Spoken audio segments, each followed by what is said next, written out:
महाभारत के विशाल गाथा काल में जब पांडव और कौरवों के बीच शत्रुता बढ़ रही थी, उसी समय अर्जुन ने एक लंबा वनवास और तीर्थ यात्रा की। यह काल उनके जीवन का एक महत्वपूर्ण मोड़ था, क्योंकि यहीं से उनकी नियति उन्हें द्वारका नगरी की ओर ले आई। द्वारका उस समय भगवान श्री कृष्ण और बलराम की राजधानी थी।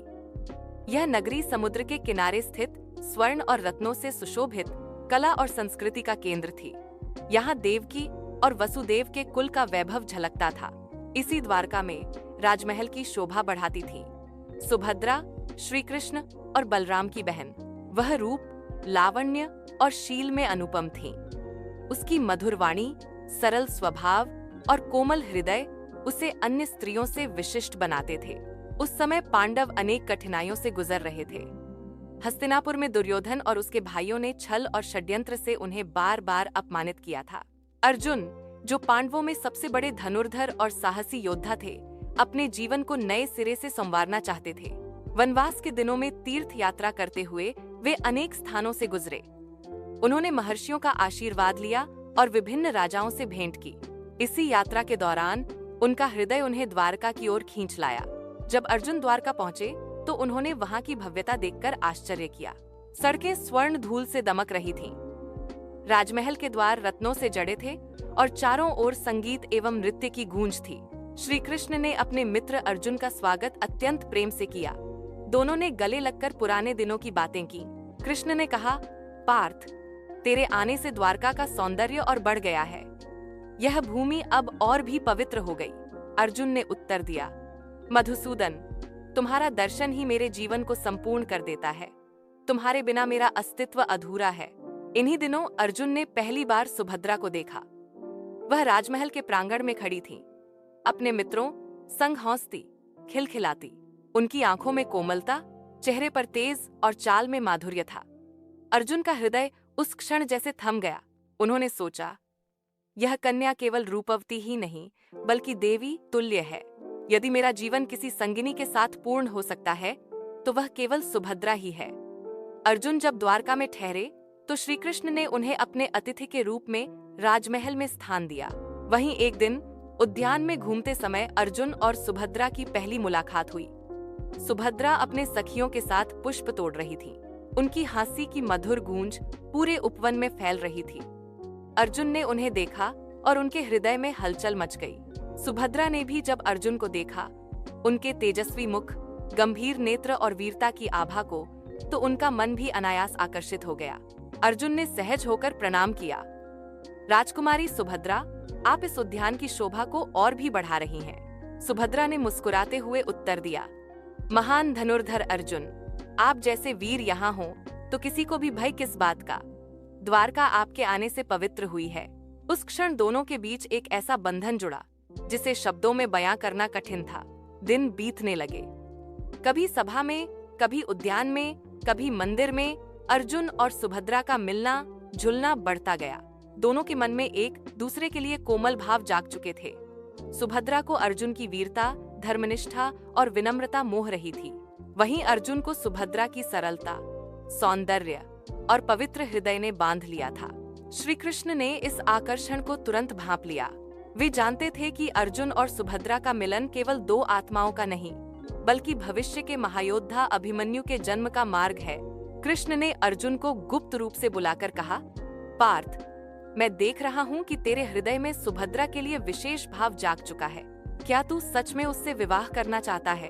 अर्जुन ने नतमस्तक होकर कहा, माधव, मेरे हृदय की यही अभिलाषा है, परंतु मुझे भय है कि बलराम भैया इस प्रस्ताव को स्वीकार नहीं करेंगे। वे सुभद्रा का विवाह दुर्योधन से करना चाहते हैं। कृष्ण मुस्कुराए और बोले, पार्थ, चिंता मत कर। बलराम भैया की सोच अलग है, लेकिन सुभद्रा का हृदय भी तेरे लिए धड़क रहा है। अब समय है योजना बनाने का। द्वारका के महाराज उग्रसेन और यदुवंश के ज्येष्ठ बलराम चाहते थे कि सुभद्रा का विवाह कौरव राजकुमार दुर्योधन से हो। दुर्योधन बलराम का प्रिय शिष्य था। बलराम का मानना था कि इस विवाह से यदुवंश और हस्तिनापुर के बीच संबंध और दृढ़ होंगे। जब कृष्ण ने संकेतों में बलराम से अर्जुन और सुभद्रा के मिलन की बात की तो बलराम ने कठोर स्वर में कहा, वासुदेव, अर्जुन चाहे कितना भी महान क्यों न हो, लेकिन मैं अपनी बहन का विवाह दुर्योधन को ही दूंगा। यही मेरा निश्चय है। कृष्ण ने मुस्कुराकर बात बदल दी, परंतु भीतर ही भीतर वे जानते थे कि बलराम का यह निर्णय आने वाले समय के लिए उचित नहीं। सुभद्रा का हृदय अर्जुन के लिए धड़क रहा था। जब उन्हें पता चला कि बलराम उनका विवाह दुर्योधन से करना चाहते हैं, तो वे व्याकुल हो उठी। उन्होंने कृष्ण से प्रार्थना की, भैया, आप ही मेरी रक्षा कीजिए। मेरा हृदय अर्जुन को स्वीकार कर चुका है। यदि मुझे किसी और को सौंपा गया तो यह मेरे जीवन का अंत होगा। कृष्ण ने बहन का हाथ पकड़कर शांत स्वर में कहा, बहन, चिंता मत कर। जब तक मैं हूँ, तेरे जीवन का कोई भी निर्णय तेरे मन के विरुद्ध नहीं होगा। कृष्ण ने अर्जुन को गुप्त रूप से बुलाया और कहा, पार्थ, बलराम भैया दुर्योधन के पक्ष में है। सभा में तेरे पक्ष की बात नहीं मानी जाएगी। अब केवल एक ही मार्ग है, सुभद्रा, हरण। अर्जुन थोड़े संकोच में बोले, मधुसूदन, क्या यह उचित होगा? मुझे धर्म का पालन करना है। कृष्ण हंसकर बोले, पार्थ, सुभद्रा स्वयं तुझसे विवाह चाहती है, और जो विवाह हृदय की सहमति से हो वही सच्चा धर्म है। यह हरण नहीं, प्रेम की रक्षा है। एक शुभ दिन तय किया गया। सुभद्रा रथ पर सवार होकर देवालय की यात्रा पर निकली। अर्जुन, जो पहले से ही वहां छिपे थे, अचानक रथ पर चढ़े और सुभद्रा को साथ लेकर निकल पड़े। रथ की गति मानो आंधी की तरह बढ़ी। सुभद्रा के नेत्रों में भय नहीं, बल्कि आनंद था। वे जानती थीं कि यह हरण प्रेम का प्रतीक है। जब बलराम को समाचार मिला कि अर्जुन सुभद्रा को लेकर चला गया है, तो उनका क्रोध भयंकर था।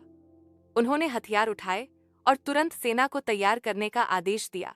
यह पांडवों का अपमान है। बलराम गरजे, लेकिन तभी कृष्ण आगे बढ़े। उन्होंने बड़े धैर्य से बलराम को समझाना शुरू किया, भैया, क्रोध शांत कीजिए। सोचिए, यदि सुभद्रा का हृदय अर्जुन के साथ है, तो उसे किसी और को सौंपना क्या उचित होता? क्या हम अपनी बहन की खुशी छीनकर उसके जीवन को दुखमय बना देते? कृष्ण के मधुर वचनों और नीति ने धीरे धीरे बलराम का क्रोध शांत किया। वे मान गए कि सुभद्रा का हृदय अर्जुन को मिल चुका है। द्वारका के राजमहल में वैदिक मंत्रों के बीच कृष्ण और बलराम की उपस्थिति में सुभद्रा और अर्जुन का विवाह संपन्न हुआ। संपूर्ण द्वारका उत्सव में डूब गई। हर ओर दीप जल उठे। कृष्ण की आंखों में बहन की खुशी देखकर संतोष झलक रहा था। अर्जुन और सुभद्रा का विवाह द्वारका और पांडवों के बीच एक पवित्र संबंध बन गया। विवाह के बाद दोनों हस्तिनापुर और इंद्रप्रस्थ पहुंचे। द्रौपदी और अन्य रानियों ने सुभद्रा का स्वागत किया। शुरुआत में द्रौपदी को थोड़ी खिन्नता हुई, क्योंकि अर्जुन ने पहले उनसे अनुमति नहीं ली थी, लेकिन सुभद्रा की सरलता और विनम्रता ने शीघ्र ही उनका हृदय जीत लिया। सुभद्रा ने द्रौपदी के चरण छूकर उन्हें अपनी बड़ी बहन मान लिया। अर्जुन और सुभद्रा का जीवन प्रेम और सामंजस्य से भरा रहा। अर्जुन युद्धभूमि के वीर थे, परंतु सुभद्रा की कोमलता और स्नेह ने उनके जीवन को संतुलित कर दिया। सुभद्रा अर्जुन की वीरता पर गर्व करती और अर्जुन सुभद्रा की निष्ठा पर मोहित रहते। दोनों का संबंध केवल पति पत्नी का नहीं, बल्कि गहरे मित्रता का भी था। कुछ समय बाद सुभद्रा ने एक तेजस्वी पुत्र को जन्म दिया। कृष्ण स्वयं प्रसन्न होकर बालक को आशीर्वाद देने आए। उन्होंने कहा, यह बालक केवल मेरा भांजा नहीं, बल्कि महाभारत के युद्ध का महानायक बनेगा। इसका नाम होगा अभिमन्यु। अभिमन्यु बचपन से ही अपने पिता अर्जुन की वीरता और मामा कृष्ण की चतुराई से प्रभावित हुआ। वह धनुर्विद्या, शस्त्र विद्या और धर्म नीति में पारंगत होने लगा। अभिमन्यु का बचपन आनंद और शिक्षा से भरा था। वह सुभद्रा की गोद में पलता, अर्जुन से युद्धकला सीखता और कृष्ण की गोद में खेलता। द्वारका और इंद्रप्रस्थ दोनों में उसका लालन पालन हुआ। सभी को लगता था कि यह बालक एक दिन महान कार्य करेगा। उसकी मुस्कान में अर्जुन का तेज और सुभद्रा की कोमलता झलकती थी। एक दिन सुभद्रा ने कृष्ण से कहा, भैया, अभिमन्यु बहुत चंचल है, आप ही उसे सही मार्ग दिखाइए। कृष्ण ने हंसकर कहा, बहन, यह बालक केवल तेरा ही नहीं, बल्कि संपूर्ण धर्म का रक्षक बनेगा। जब धर्म संकट में होगा, तब यह वीर अपनी आहुति देगा। तुझे गर्व होना चाहिए कि तूने ऐसा पुत्र जन्मा है। सुभद्रा की आंखों में आंसू थे, लेकिन हृदय में गर्व भी। समय बीता और कौरव पांडव संघर्ष अपने चरम पर पहुंचा। कुरुक्षेत्र की भूमि पर धर्म और अधर्म की निर्णायक लड़ाई ठहरी।